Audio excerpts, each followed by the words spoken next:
Hi guys, Character Games here again with another video. If you like what we're doing at the moment and you like the consistency and the knowledge we're providing, please like and subscribe so we can keep on bringing these videos out to you guys. So on today's video, we're going to go over the trade I took today. I took a long on Euro USD for approximately just over 2, I think it's around 2.2 R. It was quite a high risk long, I'll be honest with you.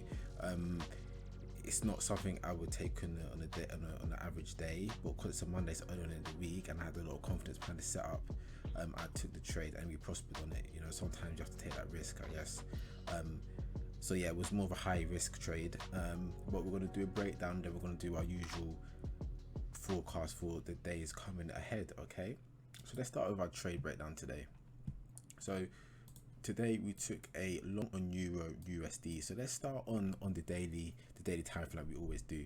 Okay, so on the daily time frame of New USD, remember we're in this week order block we've been talking about for a while. Okay, ideally I do still want to see price possibly down to this block here, but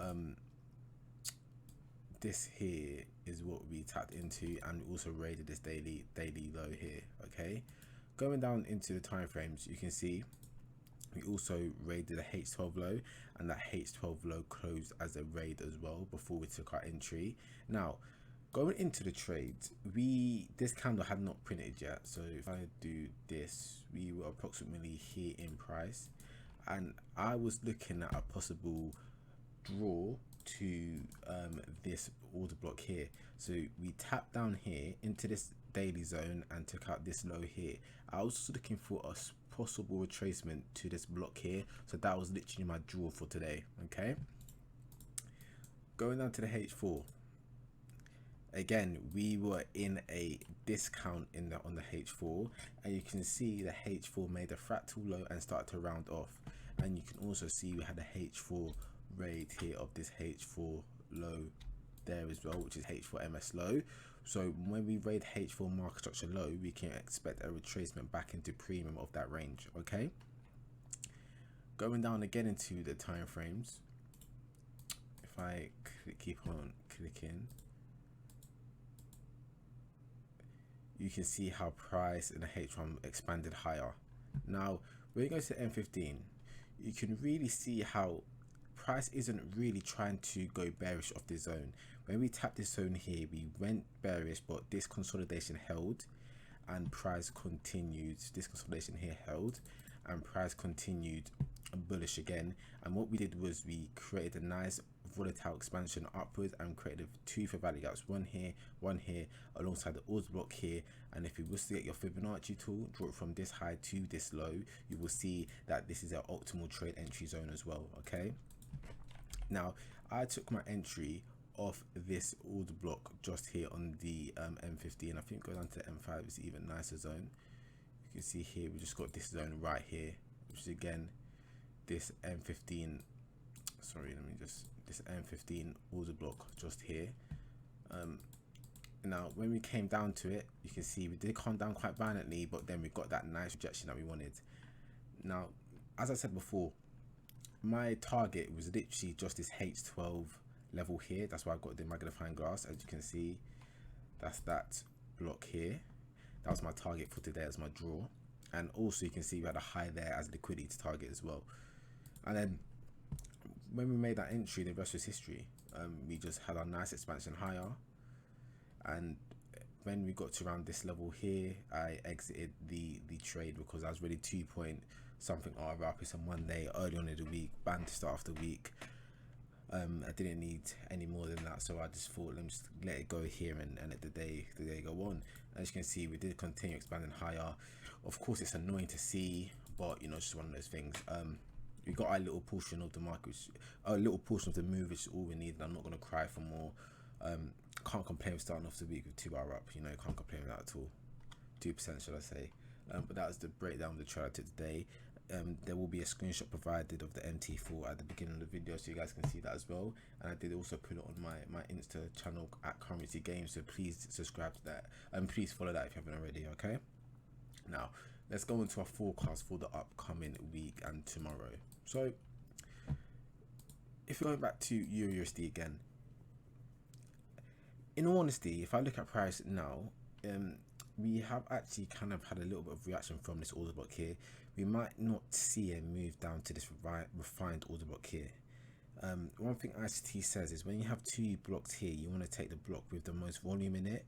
The only reason why I had this one marked out as well is because it's just a refined zone. It'll just be clean to see if price did hit it, but it doesn't need to. Okay, going down to the H4 now, what I do want to see is how we possibly react at these levels. So we've got one here. Let me mark this out.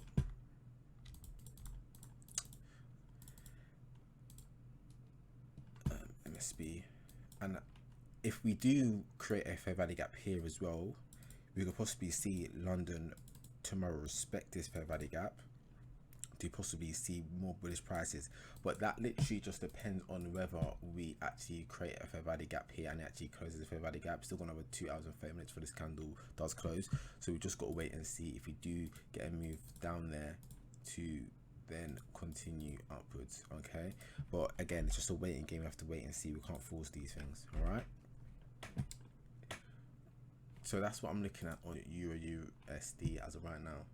As for Eurgbp, now this week order block is still quite prominent in price. We're still trading within it.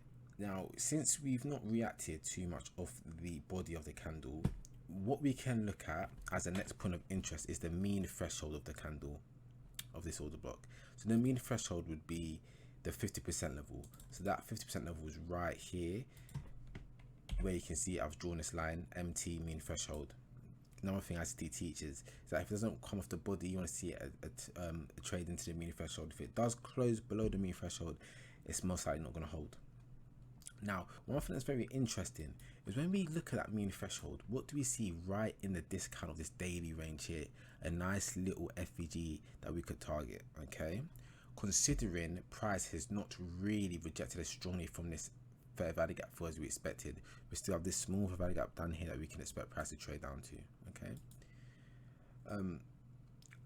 going into tomorrow, we have created an order block here on the H12 and we've closed quite strongly below that.